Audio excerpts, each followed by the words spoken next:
Boa tarde.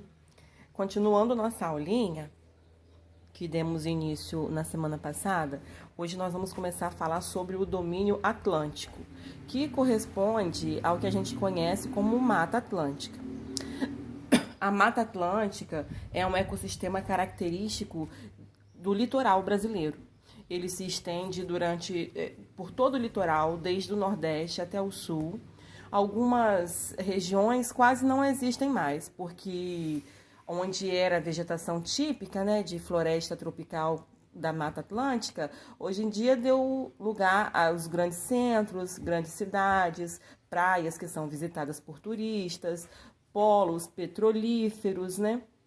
E aquilo que era a essência da Mata Atlântica foi se perdendo e dando lugar à civilização e as novas tecnologias, certo?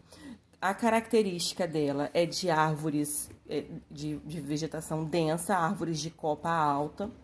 Algumas espécies são endêmicas, quer dizer que são específicas da Mata Atlântica, não se encontra em outros ecossistemas.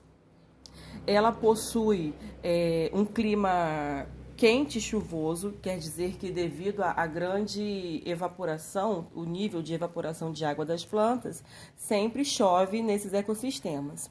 Embora o solo seja pobre em extrato, né, porque muitos nutrientes são utilizados por conta dessas plantas. Existe uma camadinha logo acima do solo formado por matéria orgânica, folhas mortas, galhos, né, que a gente chama de serrapilheira.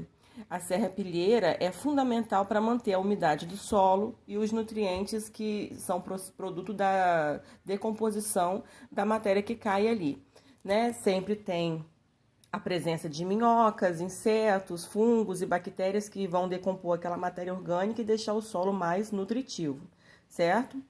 E apresentam animais típicos como o mico-leão dourado, como onça, tamanduá, cutia, pacas,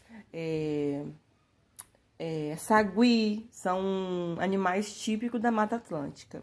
Aqui na nossa região de Campos, né, a gente pode encontrar uns pequenos exemplares da Mata Atlântica.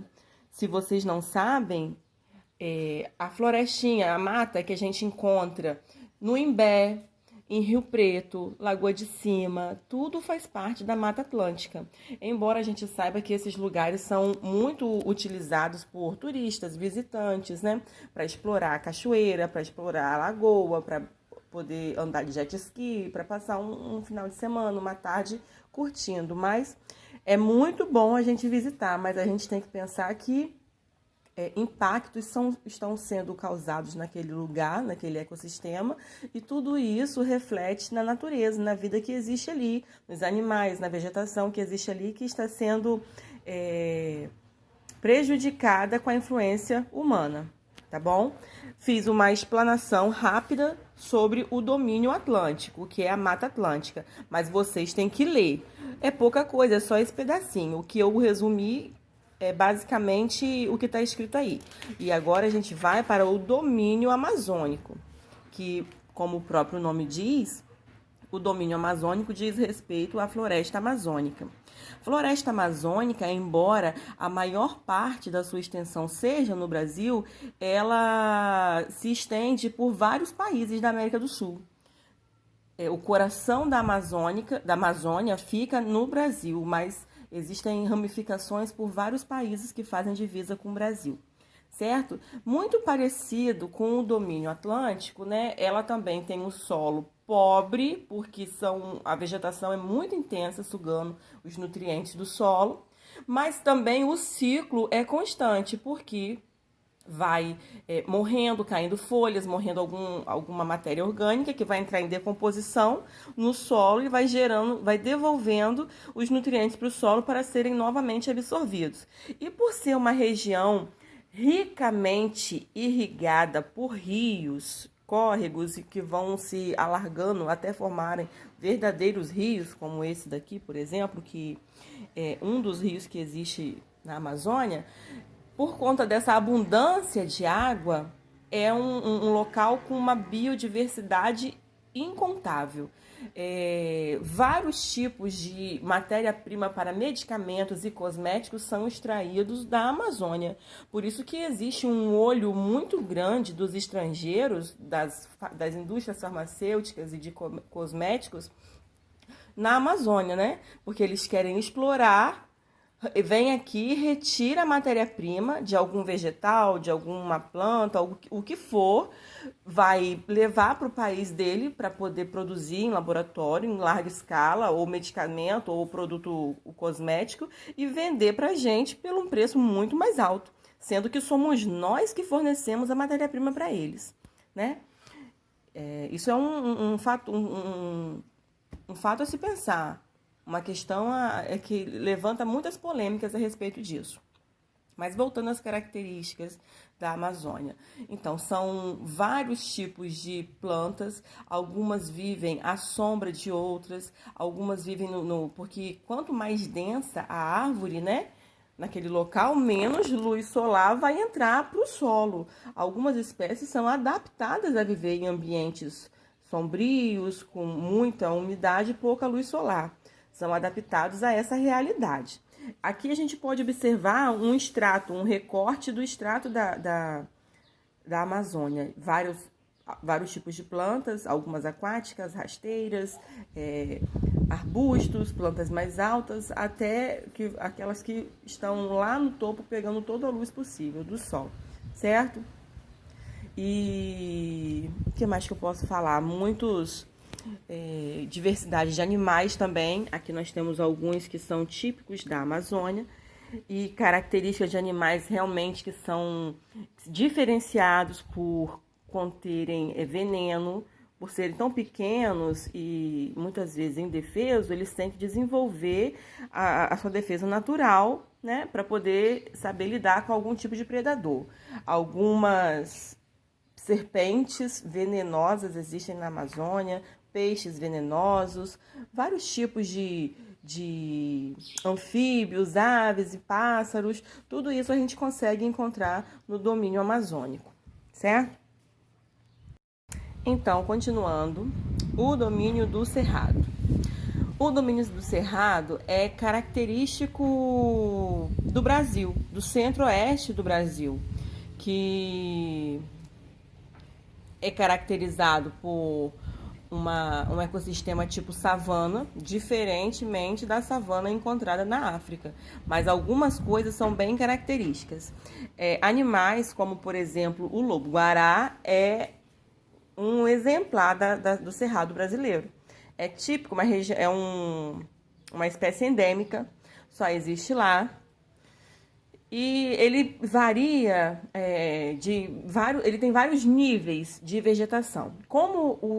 Embora o Cerrado seja banhado por 3 bacias hidrográficas, isso não quer dizer que ele tenha água em abundância. A maioria das reservas aquíferas são do subsolo mesmo. E por conta disso, por ser sempre marcado por estações muito secas no inverno, extremamente chuvosas, né, no verão, ele sofre esse diferencial, né? O Pantanal, que se estende até o Cerrado, é uma característica que ele tem, que em épocas do ano áreas ficam extremamente alagadas, em outras épocas extremamente secas.